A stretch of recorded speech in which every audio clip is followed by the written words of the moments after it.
Hey there, welcome back to the final part of this week's episode of Leading Our Own Way. I hope you found inspiration in our guest journey this week. Today, we'll leave you with some key takeaways and actionable insights that you can lean on. Now let's wrap up with some powerful lessons that can help guide you on your own path. Don't forget to tune in for a brand new guest next week on Monday. But for now, enjoy this week's. Please subscribe to the channel if you don't already as well. Have a great weekend. We'll see you soon. Because nobody knew, did they? Your family didn't know. Apart, obviously, your husband and your son did, but nobody else knew. Oh, just that girlfriend who was a lawyer. Oh, yes, And sorry. then Yeah. gradually I started telling a few people that I thought would be there for me because I was there for them.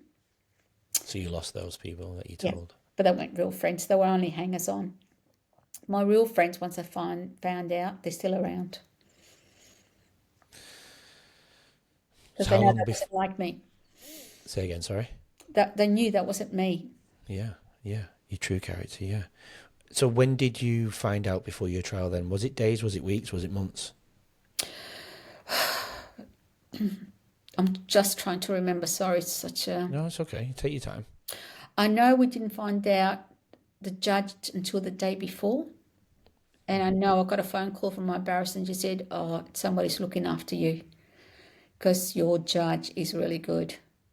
And yet that same judge gave somebody a really heavy sentence. So, but she looked at all my history, all my community work that I've done. I've got certificates from City of Melbourne, state government, charities, etc. Although the reporter tried to insinuate that I didn't give the money to the charities. He didn't come out and say it, but insinuated that I didn't. So she looked at all that. Plus, how can a woman of 60 never broken the law all of a sudden breaks the law? So, because I was seen as a psychologist, she got the report, but on the first time we had the court case in September 2019, she still had questions. She said, I need these 6 or 7 questions answered. So I can't sentence her until those are answered. So I had to go back to the psychologist, get those answers for another, I don't know how many sessions. And then I saw her in October that year. And again, she couldn't sentence me. She said, I need time to think how long, but I had to go to jail though. So Well, you knew then you I were did, going to and go then to I had jail? to go back, yeah. And then when you're sitting there in court and they read out, for this one it's 6 months, 18 months, 24 months, 6 months, 12 months, I'm sitting there and I'm thinking, oh my God, I'm going to rot in jail. Because it was just all these months and years and stuff. So when she said what she said, it meant nothing to me because I thought I had all these years in there. So they took me downstairs and my barrister and my lawyer came down. I said, how long have I got? And I said, Connie, you've only got 2.5 years. I said, what about all these? And she said, no, they become consecutive or something. And I said, oh, so I've got 2.5 years. And they said, yes, but you got 4 on the top. So you need to do 2.5 in jail and 18 months on parole. So, yeah, and as much as I didn't like being there for 2.5 years, I did thank my lucky stars because I met some women in there who did 600, 800,000 fraud and they got more than me. So what do you think helped you out to get less for so much more money? Because of my community work. So that paid off, do you And reckon? that I'd never done anything wrong in my life. And I didn't do it for my lifestyle. And that makes a big difference in court. Also, some, the people do charity work once they get caught to make it look good in court. I didn't have to do that. I actually didn't do that when I got caught and I was on bail.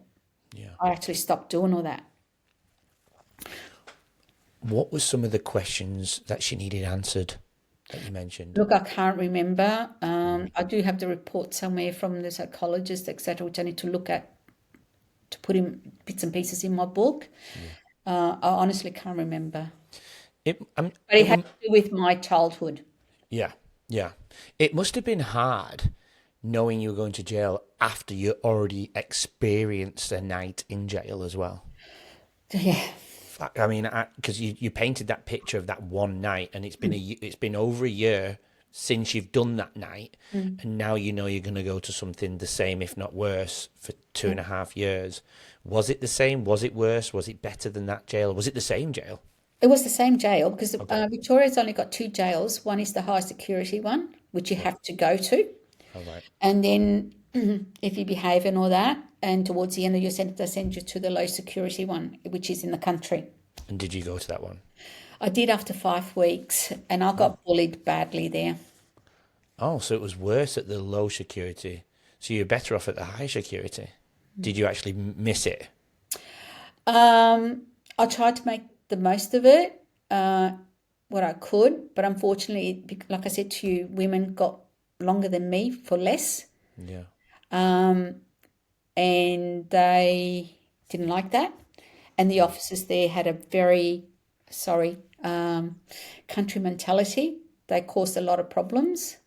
They thought anybody that did what I did was seen to be self-entitled. Yeah.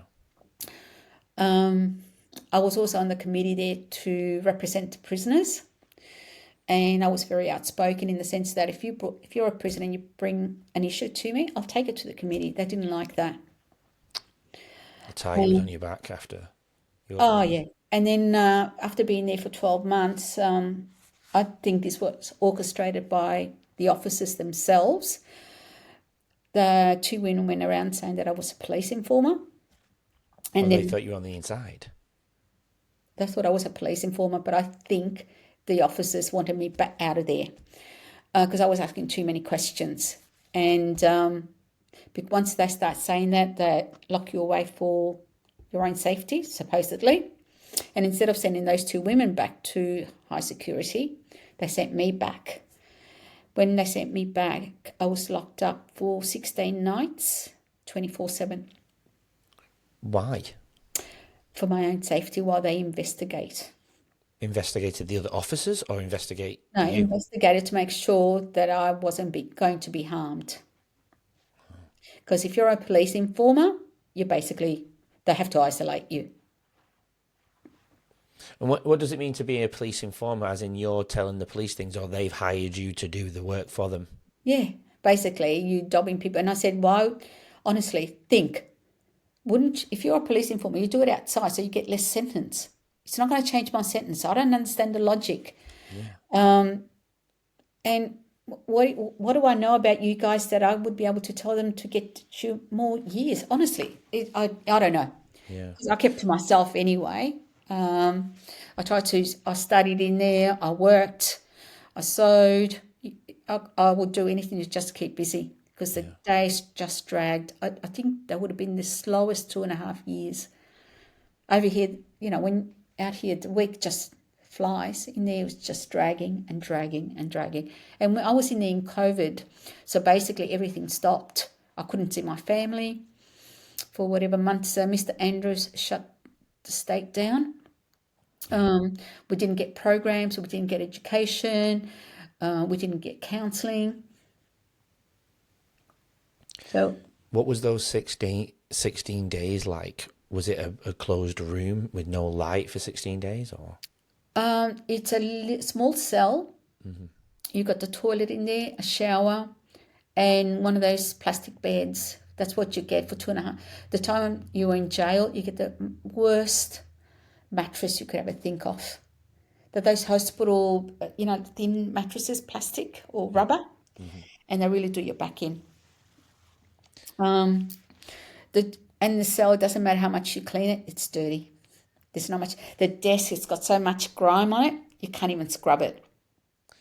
And you just got a little window where they pass things through for you to eat. I hardly ate because I didn't trust the people cooking. So I basically ate dried biscuits, water when I got it, apples, mainly fruit. Yeah, but I hardly touched any food they gave me. So for 16 days, yeah, I wasn't the best healthy looking person. And if you had to make a phone call, you had to buzz them. When they got a chance, they got you into the cage to make a phone call. And I remember saying to them, you need to get me out as soon as I finish my phone call because I get claustrophobic. That most of the time they were okay, but one day they forgot or they were doing something else because by the time they got back, because you only get 12 minutes phone calls and it cost a fortune, I was on the floor, curled up. Yeah. And if you want fresh air, they give you an hour a day in this other bigger cage. And because from the telephone, you could actually see the little garden or the little space they give you to walk. I saw this prisoner and she had handcuffs, but they weren't the handcuffs you can bend. They were just straight rods. And when I saw that, I thought, I'm not doing it because I don't want handcuffs on me. So they kept asking me, Connie, do you want to go out for air? And I said, no. I think it was about after the 5th day. They came and said, Connie, why don't you want to go and get fresh air? And I said, because I don't want to be handcuffed. What do you mean? I said, I don't want to be handcuffed. They said, well, we don't handcuff you. And I said, yeah, there's a woman there that you handcuff. That means you handcuff me too. And they said, no, that's a different story. We can't go into it, but that's a different story. So after that, I went out every now and then for fresh air when it wasn't cold. And then when I got out, I found out that woman was the terrorist that got 47 years. But she tried to stab prisoners in there. She stabbed a couple of prisoners and a couple of officers. And that's why she was in solitary confinement. She's got no hope, has she, if she's in there for 47 years? But she had no remorse. Yeah. And what she said is that when she gets out, she'll do exactly the same. And she was sorry that she didn't kill people. So... yeah. So that just paints a picture of the type of people that are in there alongside you, even though she might not be directly alongside. In that confinement space, was there anything that they gave you to do at least? Paper, pencils, you could draw, or were you just in there with nothing? You had to buy your own stuff. Yeah. They did have a library, so they would ask you if you want books, so they used to bring them in. I used to read 7 books a week. I bet, yeah. Whether I was in there or outside, because I honestly didn't want to mix with the people in there, not because of any reason. They weren't the type of people that I would mix out here, so why would I mix in there? I've got 3 friends from in there since I came out. Oh, really? Yeah. That I see, but they made a mistake like I did. So they're out as well, and you're keeping that friendship going. That's nice. Yeah. That's good. You share that a very significant part of your life with them. So that is we don't talk about it too much, because I think we just want to leave it behind. Mm-hmm. But yeah, it's good because they understand how you feel. Like sometimes people say, "Oh, now we know how prisoners feel because of what happened to us in COVID." And I said, "No, you don't. Don't even compare it." I said, what you had during COVID would be normal life in prison. When you went into COVID lockdown, ours it was even worse. Yeah. We couldn't see anybody. 100%, yeah. Did anyone come to see you outside of the COVID times? I'm guessing. Well, it was very brief because because unfortunately, even though you might have had movement in here, if one person got COVID in there, the whole place was locked down. Yeah, that's fucking impossible, isn't it? Yeah. So what was the longest period of time that you didn't see your husband or your son for, would you say? Oh, God. Well, I went in November 2019. Then we went in lockdown March 2020. Mm-hmm. So they came just before that. Then we were locked down for about 8 months for that. So around 8 months then? Oh, no, it was longer than that. Oh. And then they opened it, and as soon as they opened it, they closed it again. So it was over a year since you'd seen each other? Oh, look, overall, it would have been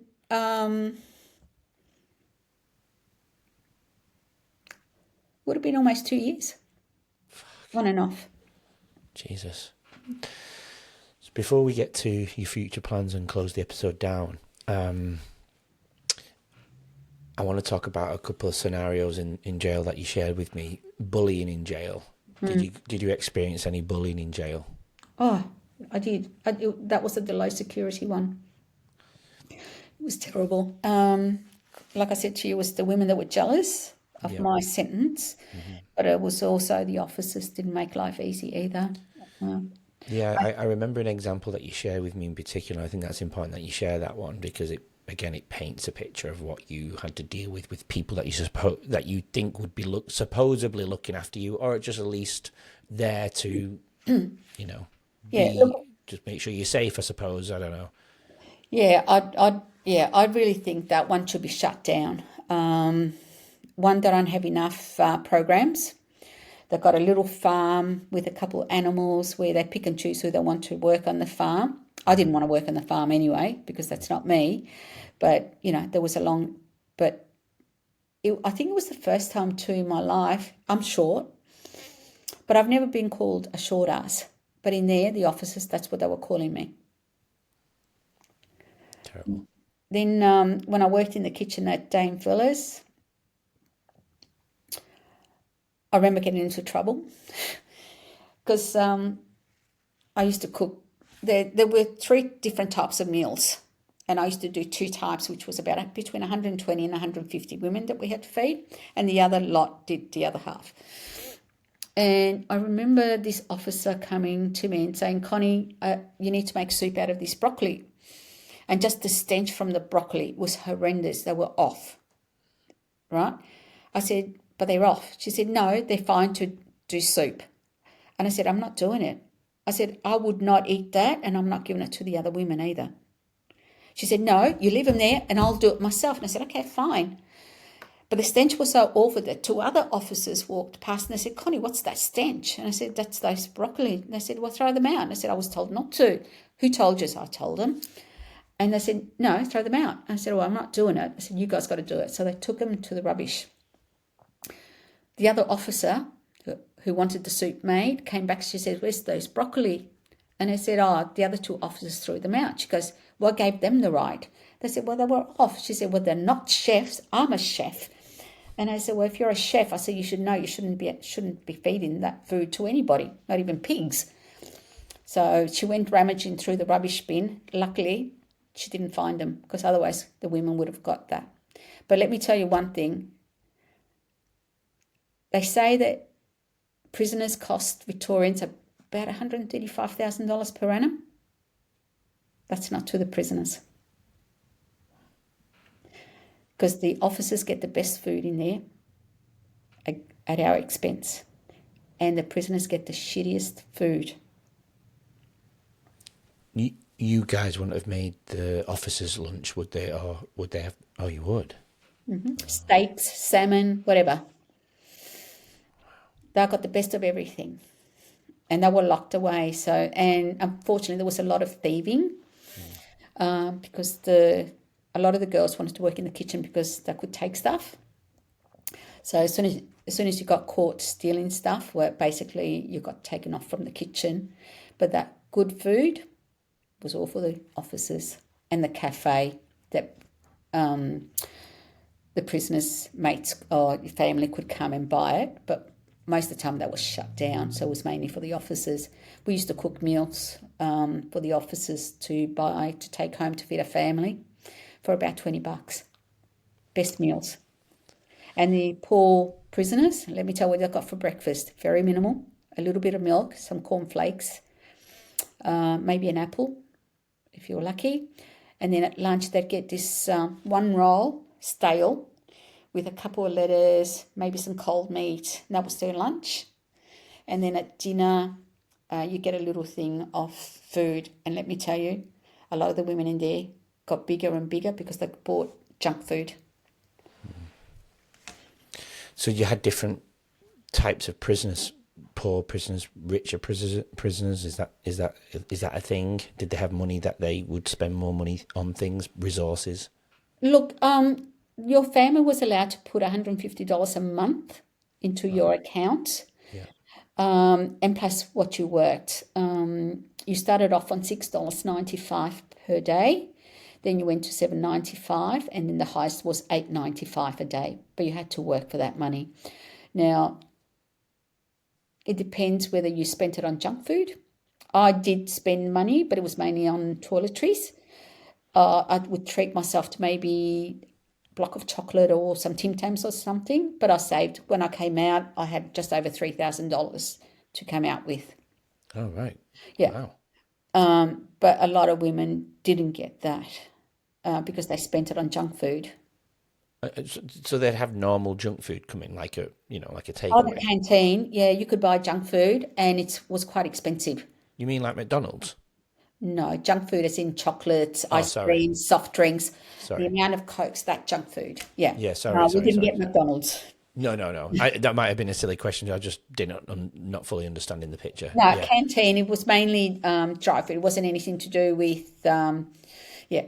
And we used to get a budget of, if you lived in a unit where you could actually cook your own meal, we got a budget of, what was it, $44 a week to last you a week. And $44 does not get you much in there because the prices were quite high because I'd have contracts with these people made 2-3 years in advance. So although you might get them cheaper out here, that will still be the retail price up the top. Yeah. So that's why a lot of people wanted to work in the kitchen because that way they could take food. Yeah. Wow. So you spent 2.5 years in jail. Your family, as you mentioned before, completely support and stay fully committed to you and waiting for you to leave. How did this affect them whilst you're in there? Did they share stories with you? Did you just see it in them? What did you take from that, knowing that your family were there? Look, I know that he hurt them, especially with the name being out there. Yeah. I had a sister-in-law, my brother's wife. She calls me the jailbird. In what? In a way, a friendly way, bent? No. She was never friendly. Oh, okay. They separated now, thank God. Yeah. Your sisters? Yeah, my sisters were fine. I didn't talk to one of them, not because of that, but because of her partner. He's not a nice person. My other sister's was fine. My brother was, I didn't see my brother because of my sister-in-law, but then neither did my family see them because of her. But they've been separated now 2 years, and so he's back in the wing, so he's fine. Yeah. I think they found it very difficult to understand. As one of my sisters said, and she said, and you guys thought I was going to, she's the one who used to run away from home all the time, and you thought I was going to end up in jail, right? She said, that's a complete shock. And my mum said, you didn't even steal a pen from work. How could you do that sort of thing? She found it difficult to understand how I could do that. Especially when I wouldn't even take a pen from work. And all of a sudden, here I am stealing over $6 million. But I can't actually say. It's really funny because with my friends, they'll ask me questions. But with my family, it doesn't quite, I think it's that upbringing again. Leave it there. Don't talk about it. Yeah, sounds like it. Yeah. But if they ask you the questions, would you be willing to answer it? Or whatever they ask. Exactly what I'm answering you. Yeah, of course, yeah. That Maybe wouldn't maybe change this is what they need to listen to the podcast, maybe, yeah. Yeah, maybe, but it doesn't matter. It is what it is. I know I had my nephew write me a song called Breaking Chains, and that really hurt me because I paid for the song and all that. But then I get a phone call saying, because I told him to call me Connie. He said, Connie, Mum and Dad said, advised me that I don't say you're my auntie when I promote the song. Oh. And I was a bit hurt, and I thought, yeah, okay, well, whatever. It's, I know you've got your career. But then he started doing podcasting interviews with people, and that I got really angry with that I even texted him. And because he's going around saying that it's about this woman with a gambling problem, money laundering. So I texted him, I said, money laundering. I said, do you know that's got really bad connotations? I said, I did not launder money. Yes, I stole the money, but I did not launder any money whatsoever. I mean, when you hear laundering money, what do you think? Drugs. Yeah. Yeah. Yeah. Yeah. Criminal You're activities shifting like you're that. shifting the money from the drugs Yeah. through the business, aren't you? Yeah. Yeah. So I never heard back. So you've lost that relationship with him. Yeah. Yeah. That's sad. So it is what it is. Look, since Mum died, things have changed because she was the glue of the family. But that's changed now as well. So, and that was earlier this year, wasn't it? Yeah, that was January. Yeah, I'm sorry about that, honey. Yeah, that's okay. Still hurts because she suffered. Before we knew it, she got diagnosed with pancreatic cancer in October, and by January she was gone. And since we're coming back to the full circle now. So since leaving jail, you were on parole for 18 months, but you found it hard, like you mentioned earlier, regarding work, and there's no opportunities for people coming out of jail who are 100%. I got a job. I was so desperate. I was willing to do anything because I got no money coming in.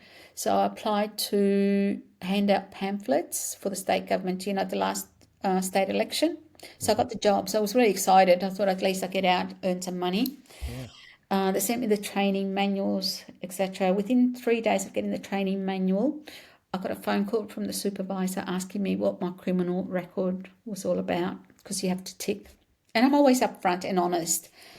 So I told her, she said, I'm so sorry. She said, but I've got to retract the job offer. I said, what do you mean? I said, what do you think I'm going to steal those pamphlets? What am I dealing with? I'm not dealing with money. I'm dealing with paper, handing out pamphlets. She said, I'm sorry, it's part of our policy. And I'm thinking, so what criminal record can you have that you can work giving out pamphlets? So that really crushed me. I've sent out so many resumes, and I know there was a couple of jobs that I know I would have done a brilliant job for them. But again, I was honest up front in my letter. I said, look, I've got to be up front in my covering letter so I don't waste your time or mine. I've got a criminal record. I didn't go too much into it. Never heard back. So I'll send over 50. So you've not worked since jail in an employment sense, but you've got some amazing plans going forward, haven't you? Yeah. Let's talk about some beautiful things to a nice way to finish this episode. Then because you are doing some wonderful things. Let's go there. Well, like I said, I'm studying, not because I need the knowledge, but it's because I need that piece of paper for credibility, authority. So I want to start an online course for event management, but not only in Australia, but overseas, and especially the Chinese market, because they don't know anything about event management, because I worked there, and honestly, they need a lot of lessons. So that's one. The other one is I want to start a podcast myself. Yes. I can And give some advice if you ever need it. I will need some. I am doing a podcast course, but it's so much taken in. So I'll probably be ready next year. Sometimes I'll definitely yell out Yeah, for sure. because I want people with experience. I want families with experience with addiction. And it's not just about gambling, but I also want big names. So, because it's not just individuals like myself, but it's also, I mean, look at the football, look at the sporting. They're always in trouble with gambling or drugs, right? Yeah. So these are people that kids are looking up to. If they can help somebody else, because my voice is not as big as theirs. Yeah. Right? I've got a guest for you already who was on the show, Tony Mance from Torquay, a 30-year cocaine binge. He's in the music industry, mastering. Okay. Yeah. Good. Mastering. But that's He's a the real type of good people guy. I need. I mean, I would love to get people like, what's his name? Robert Downey Jr., Yeah. right? Martha Stewart. There's so many, Keith Urban. Look what he had to go through. So it doesn't Yeah. have to be just with gambling, but any addiction. Addiction is addiction. Yeah. And until you go through it, you have no idea what they go through. Look, I was the same. Yeah. If you had told me, say, 12 years ago about addiction, I probably wouldn't have been as sympathetic because I didn't understand it. Yeah. Yeah. Well, I was the same about anxiety. I didn't understand anxiety. I looked at it as a weakness until I experienced it, and I completely changed my Yeah. my perspective on it. I know it's not the same, but you know what I mean. Yeah, no, it is the same because, yeah, unless you go through something like that. I'm Yeah. talking to a mother at the moment. She's got her son who's in early 30s and he's got a really bad gambling problem. And she's talking to me because he keeps saying to her, I'll give me a call, right? But he never does. But I said to her, you can't push him. He's got to be ready. Yeah. You, Absolutely. but don't have a go at him either. It's such a touchy subject. At least they know about it. My family didn't know about it. Would it have helped? I don't know. I don't know. It was what you were going through, though, right? Wasn't it? That Yeah. yeah.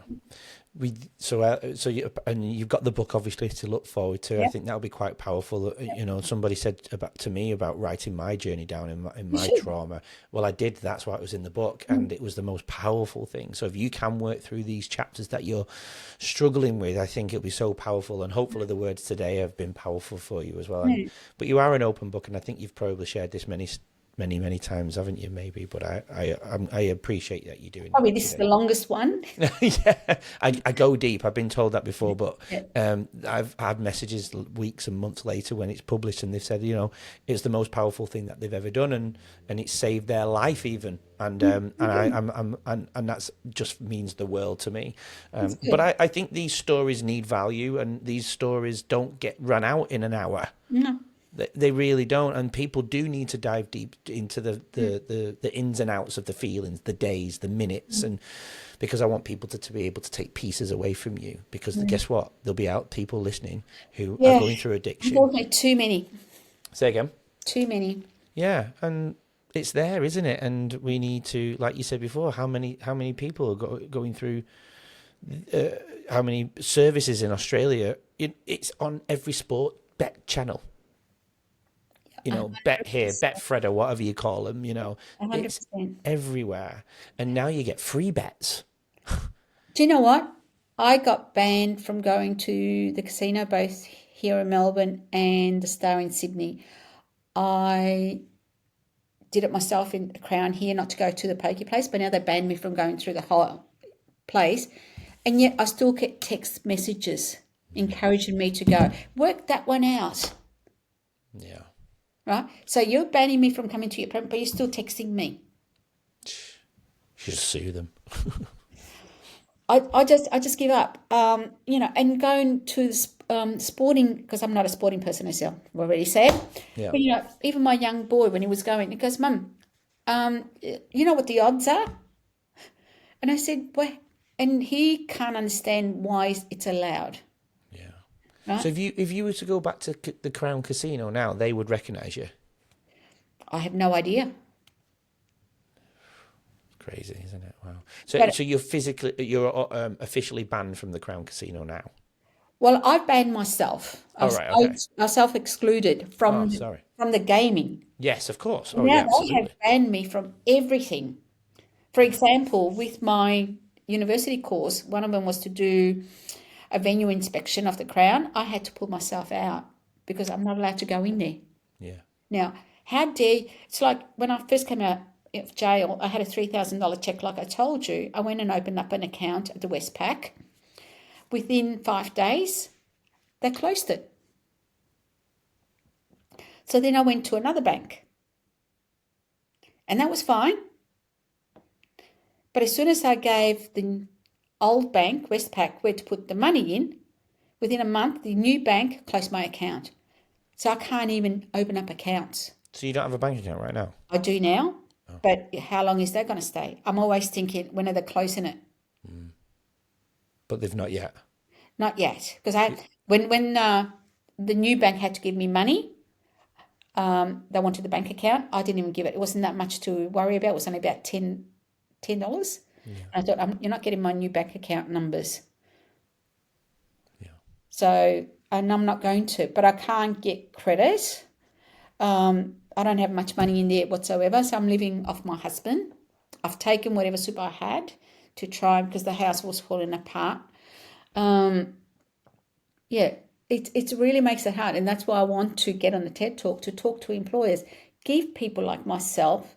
Yes, we stuffed up big time, Yeah. Yeah. but we're not bad people. We haven't killed anybody. No, absolutely not. We're not And a danger to society. so get applying for that TED Talk then, please. Sorry? Get applying for the TED Talk and Yeah. auditioning, because it's apparently a bit of a routine to go down. Yeah, I'm being coached by somebody who's been on TED Talk. That's what she does. So she said, I've got a story, so we're working together. But I'll wait till next year because I think I just want to finish uni now. Yeah. But I'm doing Mind, Body, Spirit Talk next Friday for 45 minutes. Oh, beautiful. We'll have to see how that. We have to let me know how that one goes. Yeah. Yeah, beautiful. Just before you go, then, I do have a few final questions. But just before we do, let's show a couple of pictures, because I do like to show off the pictures during the episode. Talk to us a little bit about this person and who it means to you. And I do have a younger version of you. You sent it to me, so it's worth sharing. This person's the same person, isn't it? They're both the same person, except, They're both the same person, yeah. yeah, except over 40 years age span. That was in my 20s, the dark-haired one. Yep. And the other one was in late 50s. And tell everybody who it is. John Farnham. And for those who don't know who John Farnham is. Oh, come on. No, some people don't know. Really? Where have they been? He's probably one of the best entertainers and best voices in the world. Yeah. And he's been my knight in shining armour since I turned up in this country back in 1969. He's been the love of my life. And my husband knows that if he comes knocking on my door, and I know he won't because he loves Jilly, but my husband always knows that if he ever came knocking on my door, my husband would be out. I mean, you look pretty close there. You look like you're good friends, to be fair. Well, I was seeing him quite often, basically every time he was at a concert, because he used to do the pub scenes. That was Billboard. Right. On a Wednesday night.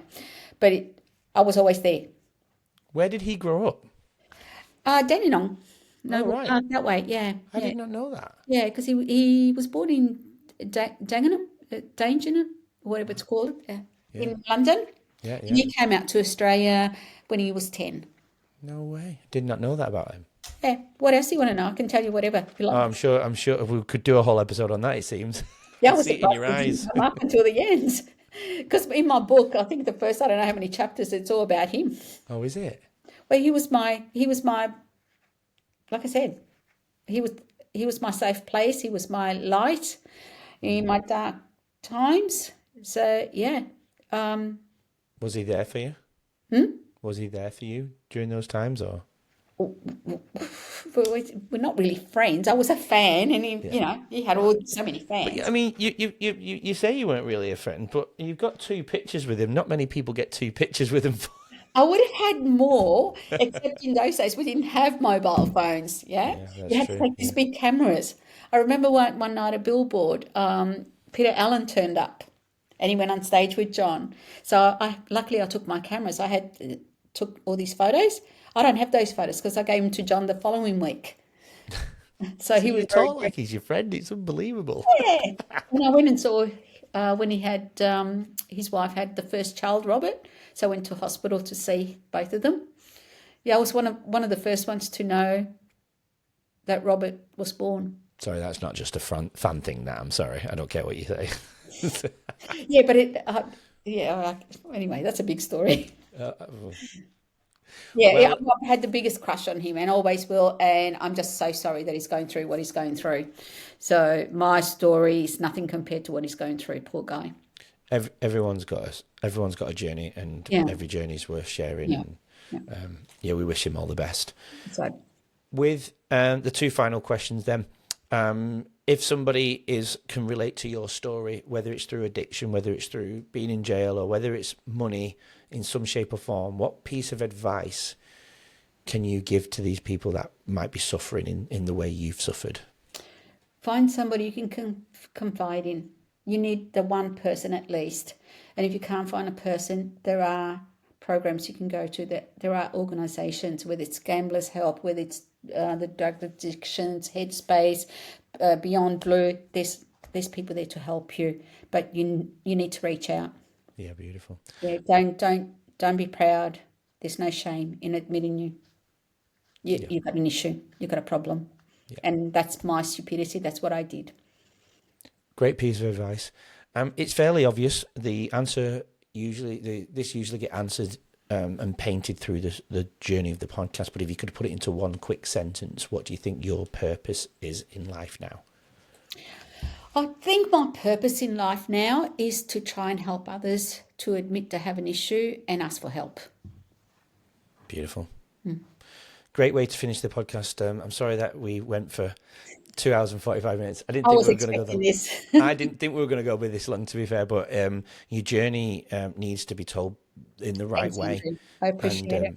It does need to get told in the right way, and I am sorry for everything that you've been through, and I know I can see the remorse and everything. You know, you're sorry to those people, and I can really see that, and I'm grateful that you've come and joined me on Leading Our Own Way in my journey. Thank you for the opportunity, and if anybody's out there that needs help, please reach out. Gamblers Help, if it's gambling, drug addictions. There's so many places you can go for drug addictions, alcohol the same, or any other issues.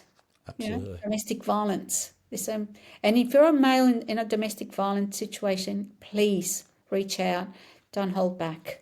Yeah, absolutely, Connie. I completely agree. Well, if you don't mind, I'll put all your details in the show notes if anyone wants to follow you on social media or whatever it is, website, get the book, we'll sell it, we'll promote it. Thanks. Whatever you need, I'll put in the show notes for you as well. Thanks, Andrew. Thanks for your time. No, thank you for joining me. My pleasure. Thank you so much, Connie. And to everybody else, please come back next week for another amazing journey from another amazing person who's leading their own way. Have a great week, everyone. We'll speak soon. Bye. Bye. Thanks for listening and watching Leading Our Own Way. So we can stay together forever and share more incredible journeys, please subscribe to the channel. That way you won't miss next week's episode and what that amazing guest has to offer to the world. Please support Leading Our Own Way, and we'll get you on next week's episode.